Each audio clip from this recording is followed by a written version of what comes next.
السلام علیکم ورحمت الله وبرکاتو. څنګه کولی شئ تاسو چې انګلیش یا انګریزي ژبه ډیره په اسانه طریقې سره او ډیره زر زده کړئ؟ ټیک ده. که تاسو ته پته وي نو نن سبا انګلیش چې چاله ورځي هغه خلک ډیر یو ښه ډیر ماهره کس ګڼي. ټیک ده.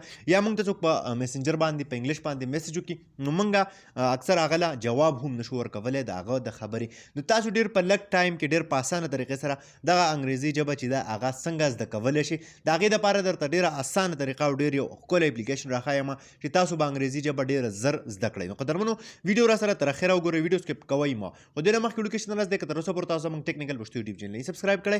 دا سبسکرایب کوئ، خوا کې د غنټۍ نشان هم کلیک کړئ چې زموږ نوي ویډیوز تاسو ته په وخت باندې دررسي. دې لپاره تاسو ته سمپل اپلیکیشن پکار وي. هم د دغه اپلیکیشن لینک چې دی هغه موږ تاسو ته په کمنټس او ډسکرپشن دواړو کې راکړی دی. تاسو به هلته نه دغه اپلیکیشن خپل موبایل ته انسټال کړئ. کله چې مو انسټال کړئ تاسو ته به داسې شان یو انټرفیس راشي. صحیح ده. اولنی که تاسو وګورئ اولنی ټرانسلیشن دی، مطلب سمپل. دلته که تاسو په اردو کې ولیکئ هغه تاسو انګلیش ته اړولی شئ. صحیح ده. یا بله ژبه کې ولیکئ نو هغه تاسو انګلیش ته اړولی شئ. یا د انګلیش یو خبره هغه تاسو اردو ته ښه په اسانه طریقې سره ټرانسلیټ کولی شئ. مثال په طور دلته کې زه ولیکم ٹھیک ده. دلته کې سمپل ټرانسلیټ باندې کلیک واخلئ. دلته کې دا تاسو ته ټرانسلیټ هم شو. د دې نه دا تاسو کاپي کولی هم شئ او دا تاسو اورېدلی هم شئ. دا وګورئ په دې سپیکر باندې سمپل کلیک والئ نو دا به تاسو ته دغه شان دي د خبره ووایي هم په خپله. اوس که تاسو وګورئ وکیبلري مطلب ذخیره الفاظ، د الفاظو خزانه. دې کې ټول کم الفاظ چې دي دا وګورئ هغه تاسو ته دلته میلاویږي ډېر په اسانه طریقې سره. په انګلیش یې لیکلي دي، ورسره یې په اردو هم لیکلي دي.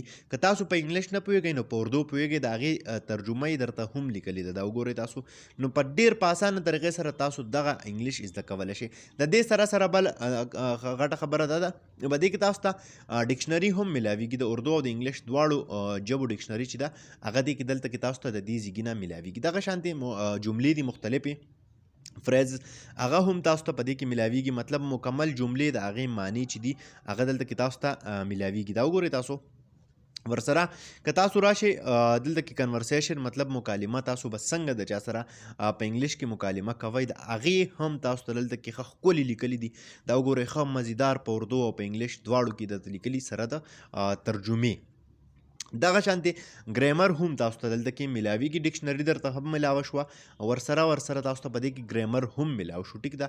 دا وګورئ تاسو کوم ګریمر چې دی د انګلیش دپاره مین سیز هغه هم تاسو ته په دې کې میلاویږي. دغه شانتې لرن ټوډے هره ورځ کم ټکې تاسو زده کوئ یا د ورځې کم یو سوال بس تاسو نه کوئ د هغې جواب به ورکوئ. یا ورډ آف د ډے مطلب د نن ورځې کم لفظ چې دی هغه هم تاسو ته دلته میلاویږي. دا ډېر ښکلی او ډېر اسان اپلیکیشن دی. ډېر زیات اساني به راولي تاسو ته په انګلیش زده کولو کې. نو قدرمنو دا و نننۍ ویډیو امید لرم چې خوښ شوي به مي. که خوښ شوي وي لایک یې کړئ، چینل سبسکرایبول مه هېروئ، ملګرو سره یې شیر کړئ. تر بلې ویډیو د خپل ځان ډېر زیات خیال ساتئ. د خدای په امان.